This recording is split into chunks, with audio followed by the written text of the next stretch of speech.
کہ ایک لڑکی بیت اللہ کا طواف کر رہی تھی اور یہ شعر پڑھ رہی تھی، اذا اشتد شوقی ہام قلبی بفکرہ ان رمت قربا من حبیبی تقربا. اور جنید بغدادی طواف کر رہے اور ان کے کانوں میں شعر پڑے، اور شعروں کا ظاہر بڑا عجب ہے کہ میں نے تو محبت کو بہت جھٹکے دیے، بہت اپنے آپ کو بچایا، پر عشق نے میرے دل میں ڈیرے ڈال دیے اور خیمے پھاڑ دیے، مجھے کہیں کا نہ چھوڑا، مجھے کسی کا نہ چھوڑا، میں ایک ہی کی ہو کے رہ گئی. جب اس کا خیال آتا ہے تو میں پاگل ہو جاتی ہوں، جب وہ نظر آتا ہے تو میں ہوش میں آتی ہوں. تو وہ جنید بغدادی کہنے الٹ بیت اللہ میں کیا کہہ رہی. تو اس نے دیکھا اور ہنس پڑی، لولا التقى لم احجر عن طيب الوطن.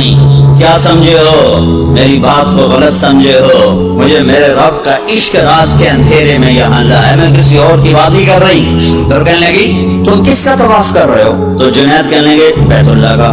تو وہ زور سے ہنس پڑی اور یوں آسمان کو دیکھا، کہنے لگی واہ میرے رب، تیرے بھی کیسے دیوانے بندے ہیں جو تجھے چھوڑ کے پتھروں کا طواف کرتے ہیں، تو تجھے چھوڑ کے پتھروں کا طواف کرتے ہیں. جنید فرماتے میں تو بے ہوش ہو کے گر گیا، جب ہوش آیا تو وہ بچی جا چکی تھی.